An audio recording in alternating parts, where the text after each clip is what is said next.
Tout le monde connaît Eddie Van Halen. Ouais. Ok. Jump. Voilà. C'est ce que je Hot connais. for the Teacher. Ouais, aussi, ouais. Et plein d'autres morceaux. Dieu de la guitare. Et donc en fait, il a. Bon, c'est pas une histoire drôle, mais c'est quand même intéressant, je trouve. Il a un cancer de la gorge. Hmm.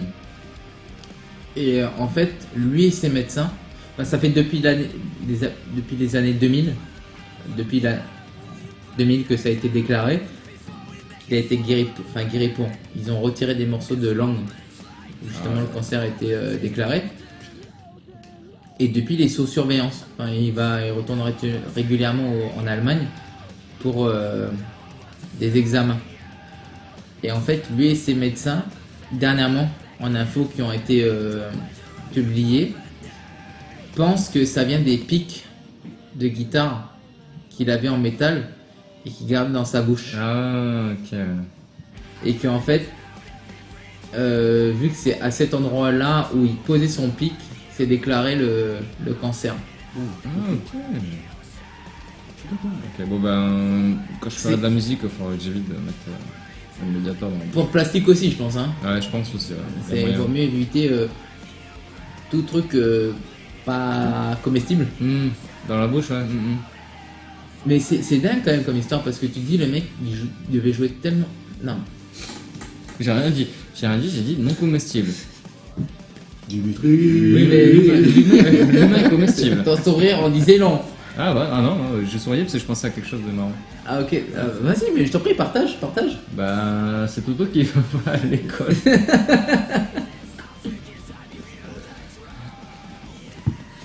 Je suis pas tout seul, hein, il rigolait aussi. D'un côté, tu te dis c'est con parce que putain, le mec, il a juste passé ses années à pratiquer et à jouer et c'était un mouvement con. Il faisait ça. Il n'y a rien de rock'n'roll à payer avec un cancer.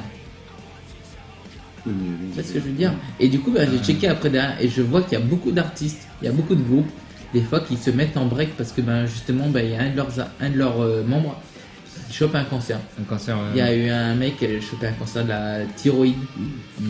Dave Mustaine aussi avait un cancer. Et comment il s'appelle le chanteur d'Iron Maiden.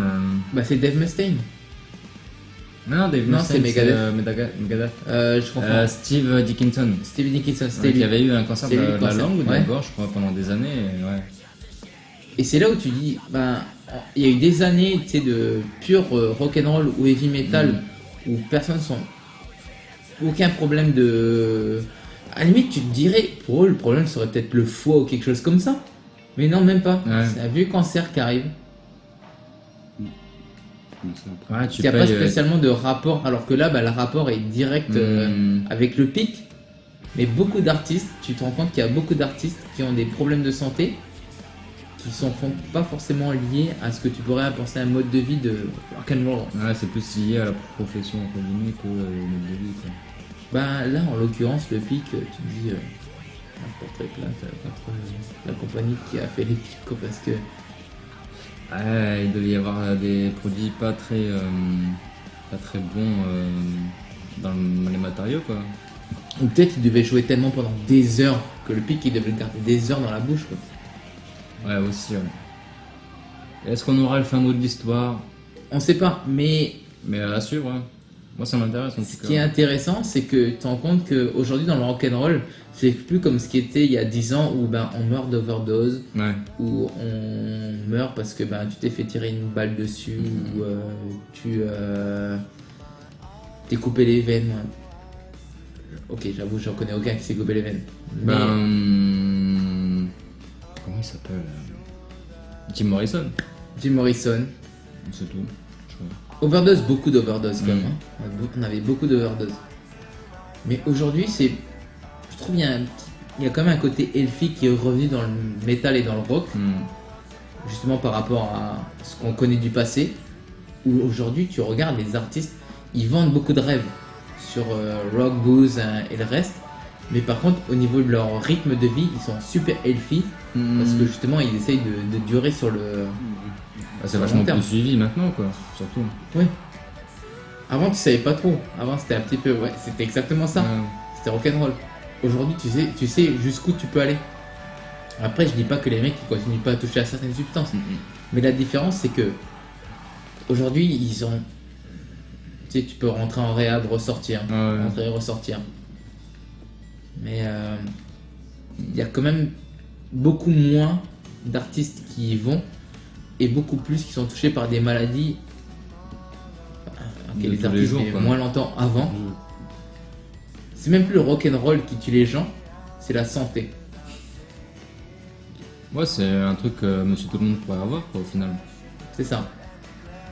Et ce qui est, je trouve, porteur aussi, c'est que quand tu vois ces gars-là pas lâcher,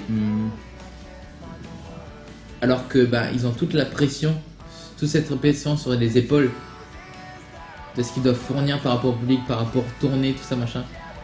Ta première pensée, c'est quand même de te retrouver la santé. C'est Bah pas ouais. te dire, ah bah faut que je fasse ma tournée, c'est de retrouver ta santé. Mais eux le font. Alors pourquoi une personne lambda, tu sais, elle. Enfin, demain ça t'arrive, ça te fera chier grave. Tu pourras même te dire, bah non, mais j'ai juste envie que ça se finisse. T'as peut-être seulement envie de pourquoi je vais vivre. C'est chaud quand même que le rock'n'roll il ait été remplacé. Pourquoi est-ce qu'on perd nos artistes? Enfin, pourquoi on risque de les perdre par rapport à des maladies aujourd'hui cancérigènes plutôt que par rapport à, tu sais, à vraiment une situation rock'n'roll? À leur mode de vie, ouais. Bah après, ouais, c'est vrai, parce que tu regardes. Bah, tu vois, par exemple, le cancer, voilà. Il y a.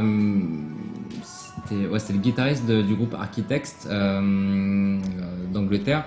Leur guitariste est mort d'un cancer de la peau, tu vois.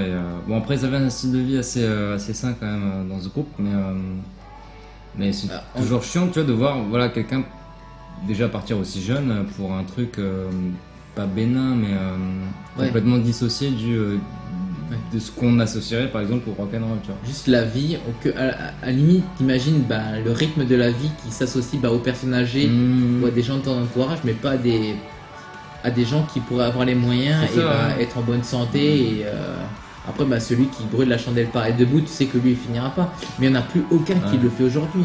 Ou peut-être dans les pays genre vraiment la Norvège ou des trucs comme ça, il y a encore des groupes de black metal ou des trucs comme ça, les mecs vivent comme des chromaboules. Mais sinon, dans les groupes, je dirais populaires entre guillemets, ou dans les pays qui sont pas aussi portés sur tout ce qui est à fond religion ou anti-religion. Ouais, c'est vrai que ce mode de vie sexe, drogue et rock'n'roll, il existe. Alors soit il est moins affiché, soit il existe moins entre guillemets, quoi. Je pense que les gars savent maintenant où sont à peu près les limites. Ils savent ce qui peut te rendre malade, ou soit ce qui.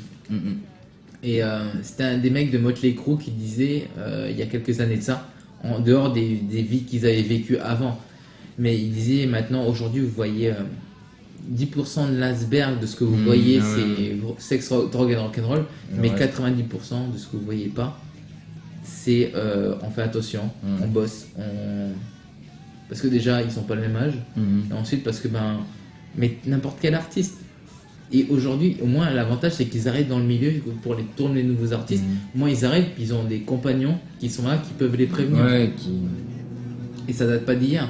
Je me rappelle, Nine Inch Nails, le mec Trent Reznor, il était à fond dans la drogue et tout ça. Et c'est David Bowie qui l'avait prévenu quand ils avaient fait un duo ensemble. Donc ça date pas d'hier. T'as toujours un parrain, je dirais, qui, quand tu arrives et que tu commences un petit peu à partir en couille, t'as beau être bon dans ce que tu fais, t'auras quand même un œil bienveillant sur toi qui va dire... après, un mec qui est addict. Mais aujourd'hui, il y a beaucoup plus de feux qui peuvent s'allumer et permettre au mec de vite le recadrer qu'avant. Puis ils voient aussi surtout à long terme ce que ça peut impliquer pour eux. Le problème, c'est que ils voient surtout qu'il risque d'y avoir de long terme. Alors que c'est vrai que la santé, un cancer de merde ou quoi que ce soit, là, mon gars, tu peux rocker tout ton cœur et tout, mais... On peut rien faire contre ça, mais la vie c'est la vie. La vie c'est la vie, rock'n'roll. Rock'n'roll les gars. Et prenez soin de vous et mangez 5 fruits et légumes par jour. C'est ça.